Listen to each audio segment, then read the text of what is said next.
So, welcome everybody to our first episode of Leadership Stories podcast. And in this first episode, my guests are amazing Titans, so our LCPs. And today we have three of them with us. So we have Monika Pitera, LCP of Krakow. Hello, everyone. We have Natalia Boguta, LCP of Lublin. Hello, everyone. And we have Radek Misiek, LCP of Katowice. Good morning. First of all, I need to admit something that I am not handling very well this quarantine time, and that's why I wanted to ask each of my guests, how are you handling this quarantine time? Do you have any tips that you want to share? So I think that I deal with it quite good because I managed to establish my time in the way that I would like to work right now. Mainly, I work every day with AIESEC stuff, with my job stuff, with my study stuff, and also I try to work out regularly right now. Of course, all of this at home, and I think that's all. Okay, good. And how about you, Bogota? Well, I realized that I have a lot of new passions and I would never imagine myself doing such things right now. For example, I started cooking again. I am very bad at it, and I have to say that, it's a big problem for me to cook something that you can actually eat. But right now I have a lot of time, so I can try, and even the smallest meal is the big success for me. So yes, I realized that I can cook. And also I downloaded a lot of games on my phone, and I spend a lot of time on playing games. I think it's not the most creative way to spend my time, but yes, I am very competitive and I beat my own scores, in the games. So yes, I have a lot of tasks, as you can see. Mm-hmm. How about you, Pitera? Basically, I discovered that in the future, when I will have normal job, I cannot work in my home because it's really hard sometimes to do these things that I want and to be effective. So I think that I would prefer to go to the office and then work there, be focused without any things that are around us, and then come back to home. But I'm doing quite good, and this is the first time since few years that I'm actually that much period at home. So it's good that I can also spend some time with my family. And yeah, and I'm trying to do all of my tasks also when it comes to AIESEC, think about some new ways that we can also implement. So basically this is day by day, and nothing is changing basically day by day. Mm-hmm. Yeah, this is also important to discover what you will not do or what you are not good at least during this time. So for me, this is the same. I am sure that I will not be the person who should work at home by myself because I am not handling it very well. Okay, but let's dig deeper to the topic that we are about to today. So I wanted to ask you guys how it all started for you. So how your journey with AIESEC started and what made you stay here? So actually I started as buddy. I was the buddy for two people, one EP from Portugal and one from China. And my friend actually asked me if I want to be the buddy, and she explained everything to me. And to be honest, I was just afraid to say no because, she will probably be sad or she probably needs someone very bad. So I agreed to be the buddy. And I was the buddy for 2 weeks, let's say. And I saw the office, I saw other volunteers, and I was very excited and I really liked it. And I remember that I had one conversation with Kasia Szamraj, and you may know her. And we were walking and she said, "Oh, Natalka, I think you may like being in AIESEC and maybe you would like to join," and so on and so on. I was like, yes, maybe one day, why not? It seems very interesting. And then she suggested that I can go on a national conference with them. And I didn't realize what that means, but again, I was afraid to say no. So I said, yes, it's an amazing idea. And I went on my first national conference. It was SAMCO in 2018, I guess. So it was almost 2 years ago. So yes, that's basically the start of my story. I never really had my recruitment process or anything like that. I just joined, let's say. But I'm very happy, and yes, I think that day that I was having the conversation with Kasia Szemraj, I would never imagine myself sitting right here, right now, with this kind of people around me. So it's definitely a big surprise, but I'm very happy it turned out this way. Yeah, like I know also a lot of stories about people who joined AIESEC in a very random way, but it's good that you had the first experience with our volunteers, because this is the most powerful way to start the journey in AIESEC, in fact. Also, the one thing that I really like about this story is that the two buddies that I have, they ended up being like together, and they started a relationship, and they are still together, I guess. Of course, they live in different countries, but they are like still a couple. So that's a very nice start of my journey, I guess. Super cool. And how about you, Raja? It wasn't for me like maybe the random decision, because I knew that I wanted to add something extra to my studies life, and it was actually October 2016 when I decided to join an organization that was telling us understand that they are having some international projects. So I wanted to improve my English, most probably skills. And I just went through my interview, some assessment center. It was kind of difficult in the beginning because I didn't know what to expect and how it works. But after the first local conference, many things came true for me. And I think that this journey started, and it was really good decision to start this since the beginning of the studies.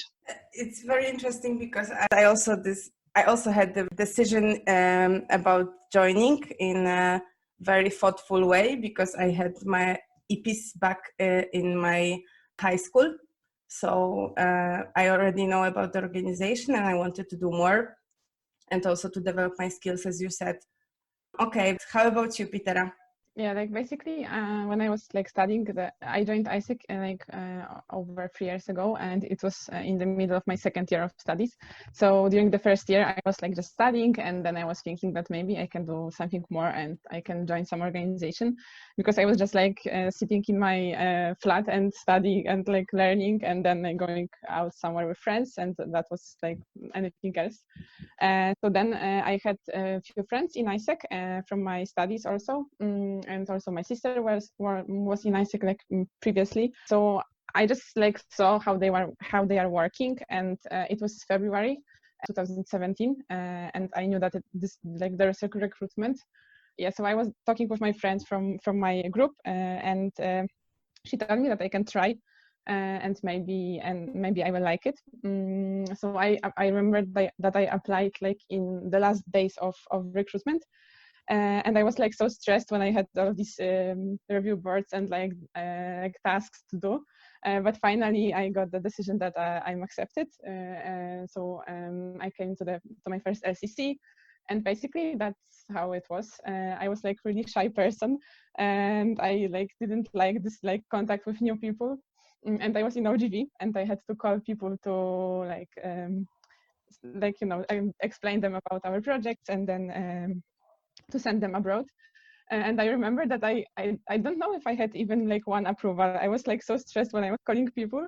I was like maybe not a good seller then, but it was like quite good experience. And then I decided to apply for team leader, and like basically, as this in AIESEC, then we are deciding about these like higher positions. So yeah, as Boguta said, I would never imagine then that I would end up like this. So it's actually quite funny that in this basically I know that like a lot of people are saying that in this organization it's like you are applying for these positions and you can not even like imagine before that you will end up like this. Okay, so you already mentioned your first challenges within the organization. So this is like another topic that I wanted to tackle with you. So what was the first challenging situation that you faced with our organization? So for me, it was probably the first calls which I made to our stakeholders. And the first one was really awful because I read everything from the piece of the paper, and so it went really wrong. But after that, it occurred that I made the second call by myself, like normal talk with the second person about this what we are doing in organization. So I think that this was one of the first challenges that I met here, that I faced. A lot of people had this very similar challenges when they were calling our stakeholders or EPs, and they felt this stress inside of them. I also remember this, like myself. And how was it with you, Boguta? I think to mention only one challenge is to say nothing, because basically talking to other people and meeting someone that I don't really know was a big challenge for me. So yes, I would say the most difficult thing for me at the very beginning was simply talking to people and getting to know them. So I remember my first, let's say, meeting with buddies where they explained all the rules and so on. So I had to, walk into the office and sit with different people and ask questions and so on. So that was a very weird moment for me. And the first conversations with all the people were very stressful for me, I guess. But of course, calling the people was also the big problem, I think, as for everyone. So I'm really glad that I managed to learn how to call people. It's a very useful skill, I would say. So now we are talking about all of these challenges, and for sure they made us feel a lot of very uncomfortable. And my next question would be, how even with those challenges, AIESEC made you stay for this quite a long time, because all of you were in executive boards and now you are LCPs. So each one of you have an experience about 2-3 years in the organization, right? So it's kind of a long journey. So if you could tell me what made you stay in the organization despite all of those challenges? I think that the most important thing for me was this feeling of development and maybe of what I can also achieve more. I remember when I was the first time team leader, and then I was thinking if I should apply for the second time to be a team leader. And then I was at third year of my studies, so I had to write the thesis, and also I had some some other things to do, and I got also an internship, so I had quite a lot of duties. And I was thinking that maybe that's enough. I was already 1 year in AIESEC, so I thought that maybe it would be good time to finish. But then I actually realized how much I gain and how much I develop, and how actually I like the position of being a team leader and leading a team. So I decided that I can apply for some easy project, maybe to not do too much, but also to continue this journey.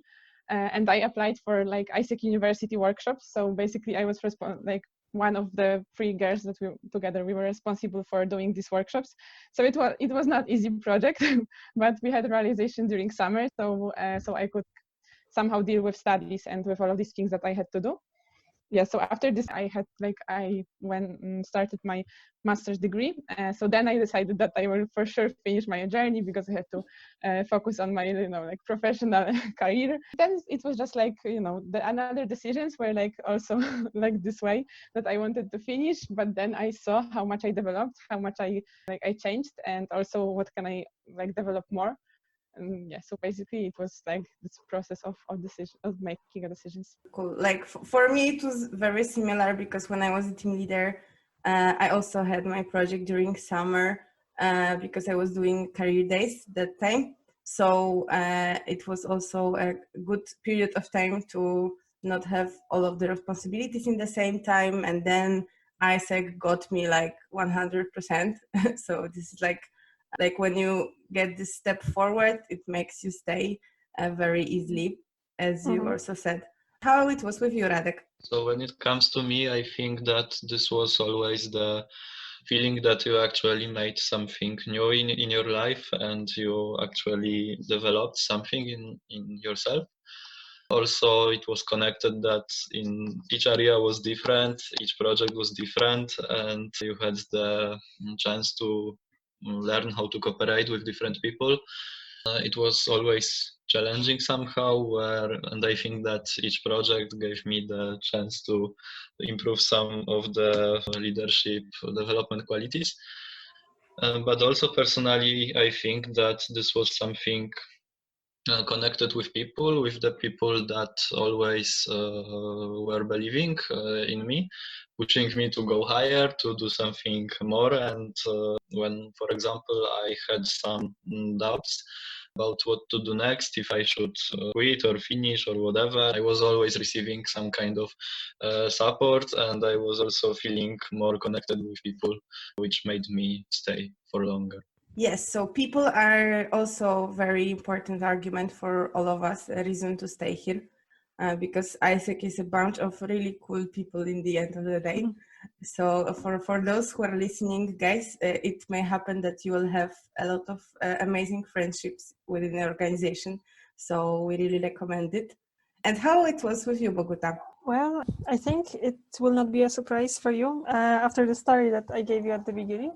So when somebody asked me to become the team leader, again, I was too scared to say no. So I just said, of course, it's an amazing idea. I was so scared. And of course, I thought it's the worst idea in the world, but well, I decided to do it. And then, I don't know, I think it's a very personal thing for everyone. And like, it's different for every person.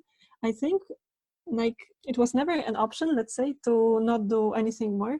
When I started, I was at my first year of university, and like I knew that it would be so weird for me to be at the university and study and not be in AIESEC, because I already knew the people and knew everything else. So the office was very close to my faculty, and I know I would like kind of be in the same area. So yeah, that was my first reason to do it. And of course, as Radek mentioned, and what is very important was the people. And I really met so many people. I mean, like the people that were in my team, so the team members, and then EB that we were together in. They really made me develop, and maybe it sounds like, you know, a little bit like everyone can say so. But yes, at first I was afraid to say no to being a buddy, and right now I am, you know, with you talking and feeling quite confident. So I think seeing this constant change and seeing this change in myself made me, yes, apply for the next roles and simply enjoying being here. And those months and years were passing and passing, and finally you all decided to apply for LCP position. And this is the topic that I want to tackle also, because I know that this role is very challenging, because I was the one myself last year. So I wanted to ask you, like, on the other hand, like, we know it's that challenging, but what do you like the most in being LCP? I think that the most thing that I like about this position is people, as guys were mentioning, because like when I was telling you, when I was a team leader, I really liked this experience to have my team and to actually have also this, like, have this influence on their experience and how they will develop here.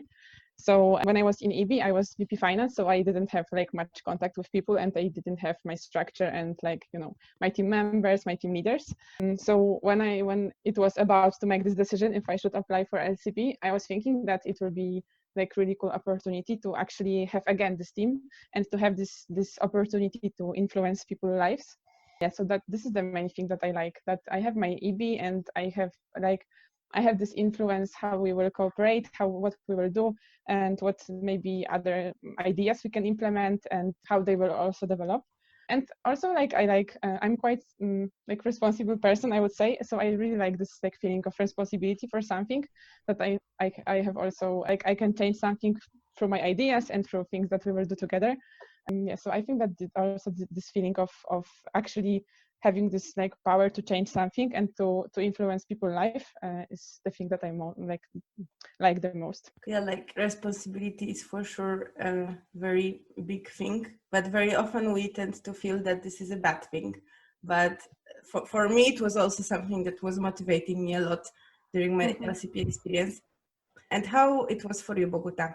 Well, I had just the same thing when Monia started speaking. So I think it's simply very satisfying to have something that you can call your own. I mean, you have your team as the LCP, you have your LC, but it's something nice to have something that I can change. I mean, if my decision is to, I don't know, wear only pink on every day, then I can do it, of course, because I am the LCP and I can do it.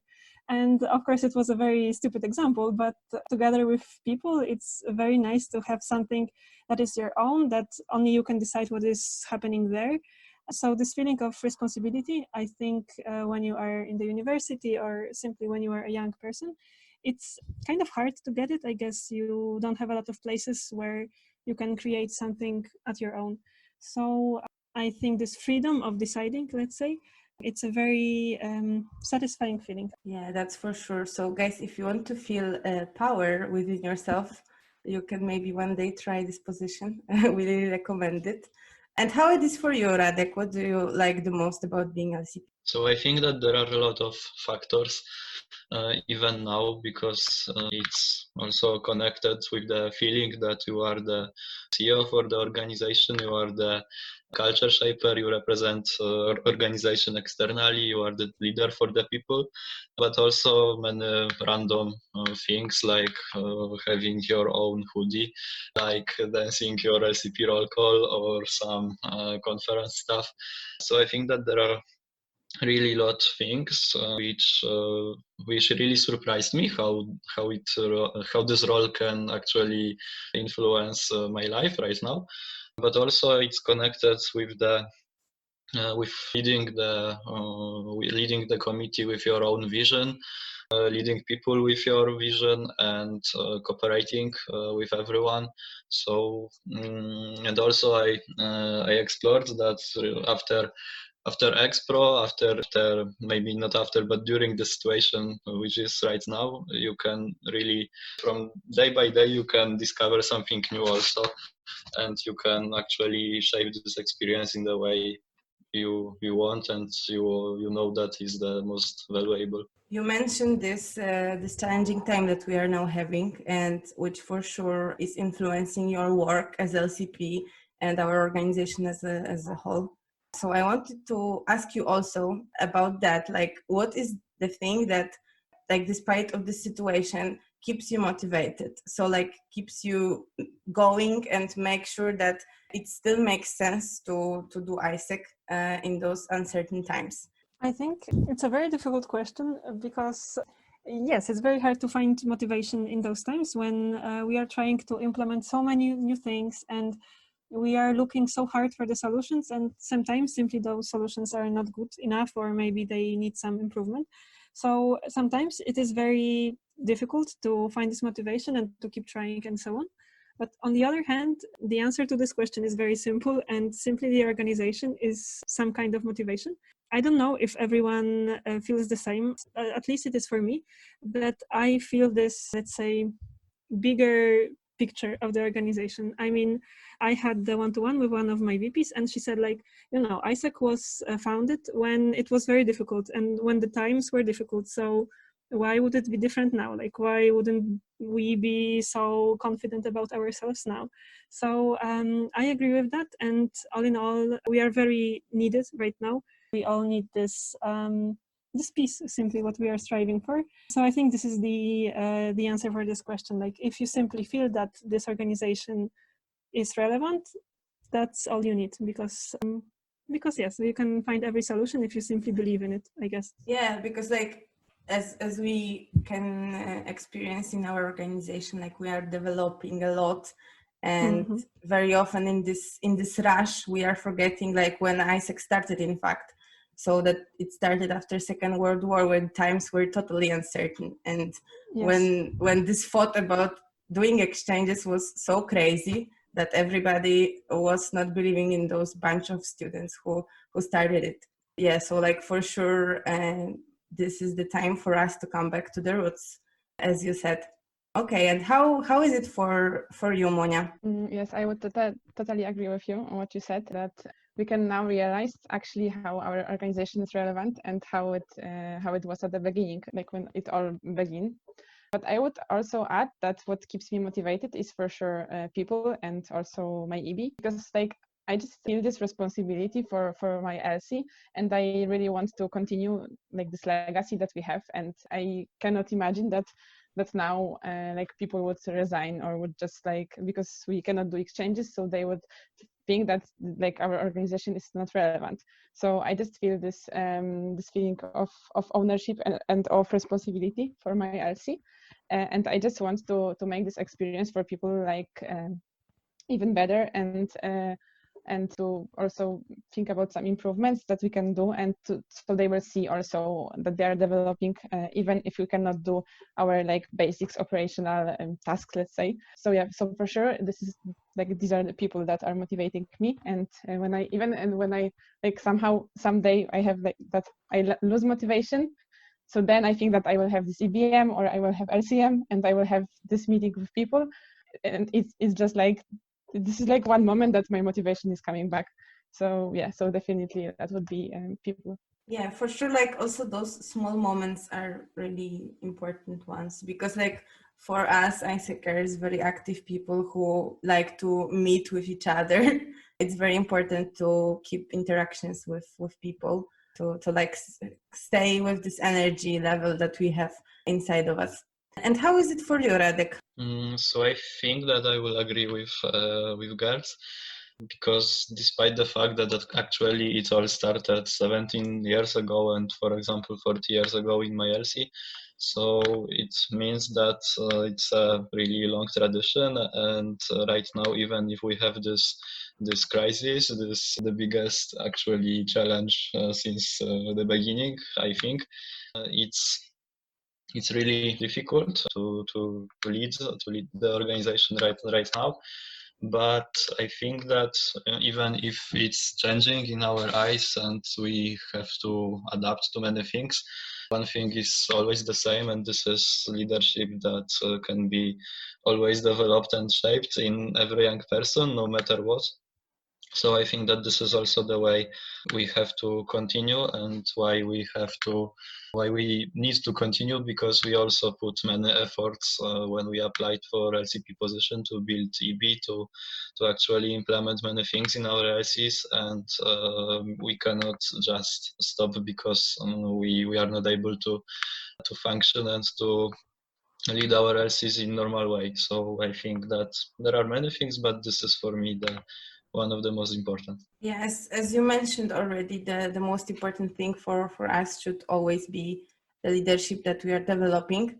And this is in fact the topic that I wanted to tackle the next. So what does it mean for you, leadership? And how do you understand it in this AIESEC way that we have, that we all know a bit and we discovered a bit already? But how is it your personal understanding of it?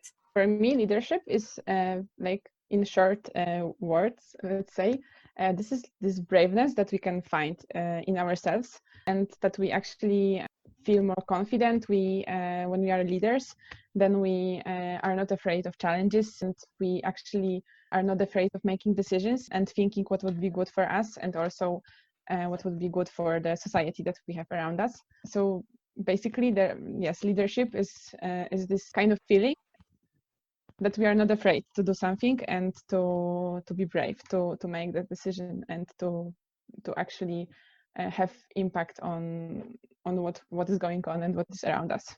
Yeah, also very important factor that we very often forget about, and for sure before AIESEC, we, like all of us, thought that being a leader means that you are leading people and that you have a team and you are an amazing manager, that you can manage the tasks to everybody.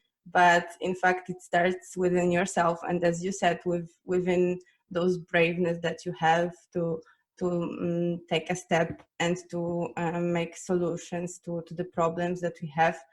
So like, it doesn't really matter if you have a team or not, and that's why we believe that our exchanges are actually developing this leadership in people, because there is no need to have a team to be a leader, simply for the word. Okay, and how is it for you, Boguta? How do you envision leadership? I think I have a lot of definitions of leadership, and it all depends on like the situation that I am in, or maybe the situation in the world and so on. Right now, I would say that the leadership is simply being aware that my voice, for example, matters, and that my choices, they actually matter, and being able to make other people believe them as well. So it's being able to like transmit this, let's say, my point of view to other people. And I think it's a very powerful tool, let's say, that we can use. So I understand it like this. So it's simply being aware that whatever I do, it can impact other people, and it can impact like me or the situation and so on. So it's being able to motivate other people to do the same. Yeah, like this, what you said is very often understood like you need to be you need to give inspiration to people, but it doesn't mean that you need to be like amazing speaker or have a lot of charisma, but to at least like give an example of yourself and to step up. Yeah, so like this is, I think, very, very powerful example of what it means. And how is it for you, Radek? So for me, I think it's a kind of life attitude and behaviors that you are making, your ambition that you have in your daily actions, and the feeling of ownership and joy, which positively can influence you and other people to achieve something bigger, and or become or just to become a better human, not only in AIESEC but also in your personal life. And right now, I think that it's also mainly connected with just staying positive in the time of the uncertainty, where people are just also looking on you, on how you will behave, what kind of action you will take in order to make everything just moving on. So I think that's it. Yeah, like we all have our kind of a definition of it, and after all the experiences that we gained in AIESEC, we somehow could reflect upon what leadership actually means. For sure, we all started with the session or on our LCC, on which our LCP or someone was explaining to us what leadership is and how are we developing it in our organization. But I don't know how it was about you, but for me, the most like powerful example of how leadership is developed in AIESEC was simply to see our volunteers coming to Poland, or when I was sending someone abroad for volunteer or for internship. And this is another topic that I wanted to tackle, because for a lot of our members, they will not maybe see volunteers this summer. Like I cannot imagine myself understanding AIESEC if I don't see actually exchanges happening.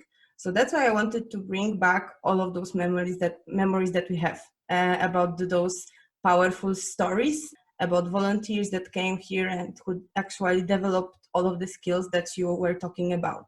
So if you could tell me a story that you remember about any EP that you remember, and that shows really the power of what you said, so that they actually develop this leadership in them. I have actually two stories. Like the first one maybe it's not about leadership, but it's when I was buddy, and simply I saw how these people are developing and how they are actually like they are happy that we can do even simple things for them, and how they appreciate our help.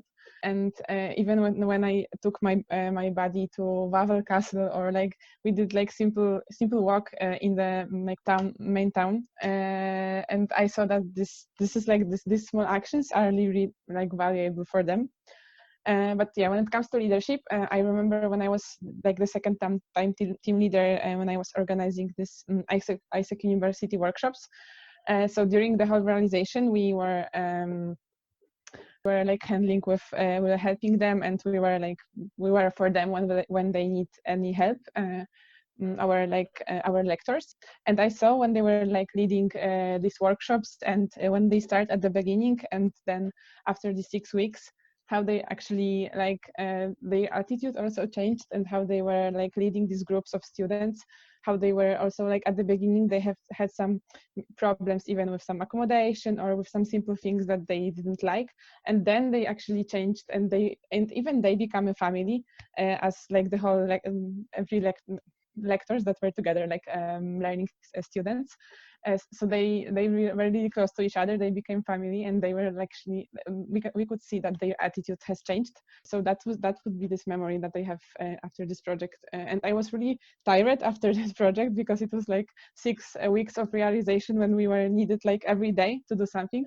But it was worth it to see these results. Yeah, I also remember like our volunteers last summer when they came to Poznan, and they had this kind of attitude that they were expecting a lot from us. And then we prepared them with our seminar for them, and we explained to them that there will be a lot of challenges ahead of them, but those challenges will make them develop themselves. And seeing them like through those 6 weeks when they were actually facing those challenges, not asking us too much for help, but trying to do it on their own. And then we had this, on the closing gala, we had this conversation about how they were breaking the barriers of language, for example. So how they were trying to speak with like Google Translator with their hosts, how they were lost sometimes, but they managed. So like this is the really the lesson for them all the time, to be open for challenges. And then when they are coming back home, they really feel that they are powerful and they can do much more things. Do you have any more stories, guys, that comes to your mind? I have 2 stories actually. Of course, I can think of so many, but I guess we don't have that much time and nobody would like to listen to me speaking that long. So the first story that I have is like we had a lot of EPs that were actually AIESECers, or they decided to join AIESEC after the project in our city in Lublin. So that was always very powerful to see them like applying for new roles and so on. I especially remember one EP from Greece. His name was Yanis. He applied like after the project. He was already in AIESEC. He applied for LCP position in his entity. Then right now he also applied to MC Greece. So it was like a very big surprise for me to see his like, picture every time they announced something big. But it was very cool for me to see it. And the second story is also like one of my favorite ones from AIESEC, because we had this project where volunteers came and they simply delivered the lessons of their language. And I managed to encourage my mom to start Italian course. And she had the classes with Antonella, so the girl from Italy. She fell in love with Antonella, and I had the pleasure once to be like as a translator in those lessons, and I could see my mom so happy and like asking so many questions, and they were trying to talk in Russian, in English, in Italian sometimes. So yes, it was a very surprising view, let's say, for me. So it was both like seeing leadership in those EPs, but also in my mom, I would say, because she's still taking Italian classes. It was like 1 year ago when she went for the first classes, and right now she's still doing it. So yes, I think that's the biggest example of impact I can imagine. So yes, that's the story that I really love, and it's so cool because she's my mom, so I kind of like her, you know. So I always think of this story. Yeah, it's like it's very powerful when we think also about like the second side of those exchanges. So not only about the EPs, about volunteers, but also about their hosts, their buddies, or the people that they were meeting on the way. Because there we can see like when those stereotypes or barrier are breaking. And for example, I remember when we were selling the project in Poznan, and there was one teacher who was not very into taking any EPs from Arabian countries.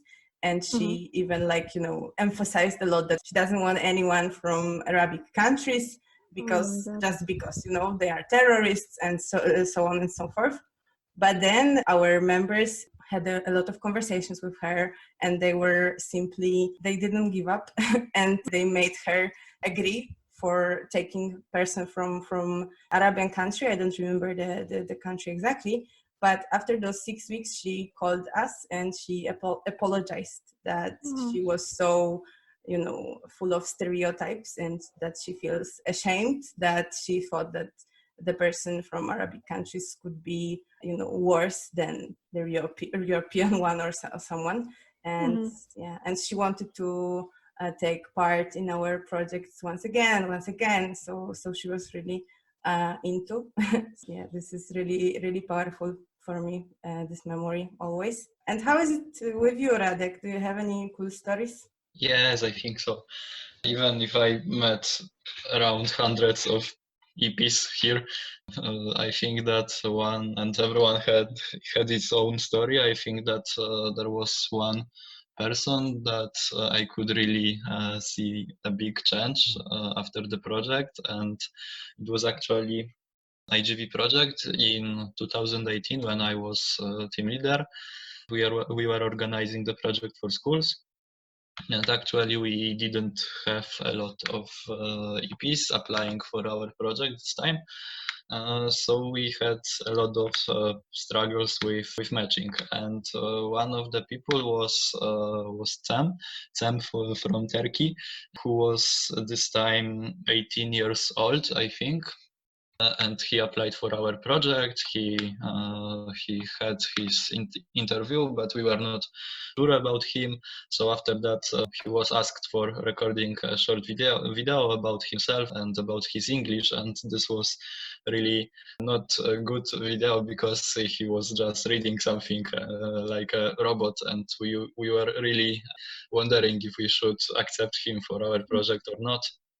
And after that, someone clicked accept, and we approved him, of course. And when he came here, he was really shy and not self-confident, and we were really worried about how he would manage with the classes in schools. After just a few weeks, I think that there was such a big chance in this person because he actually learned how to speak English fluently, and he was really having such a good time. He had a lot of ideas. He was cooperating with everyone, and actually, even if he was really young, we could see such a big chance in him that during the closing gala, when we were sharing the stories, he also shared something, and we could see that he was really thankful. We were really happy that we clicked this accept, and that we gave him the possibility to come to Poland, because it was really life-changing experience for him. And we could also see that this impact that we made was not only in our society, in our children,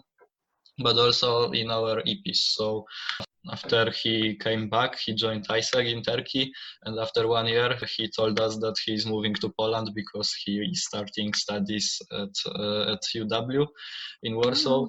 And I think that a few weeks ago, he was leading some workshops, some webinar in UW about SDGs. So he's still somehow connected with AIESEC, and I think that he's doing great. So greetings, Sam, for you.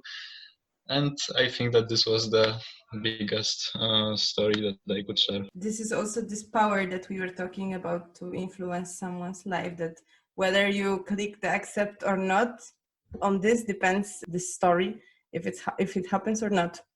And I think that this is also a good example to show to all of the people that are listening to us right now, that if we guys give up right now, we can lose like a lot of stories like that in upcoming months and years. This would be a really pity, right? So let's not let it happen. And this is simply how I would like to finish our conversation, that like to make you feel and to make you see that there is still a lot of work to do, and that AIESEC is still relevant. Yes, and I want to close with maybe one sentence from you guys, like what is the one thing that you would like to pass to our listeners? I think that I would say just that like we only live once, and life is really short actually. So don't be afraid to make decisions. Find this like braveness in yourself. And if you think that if you are worried about something, but you feel in your heart that this is the right decision, just do it and go and follow your dreams. I think that I would wish just everyone to stay strong and stay healthy and just keep going, because this is not the time to stop.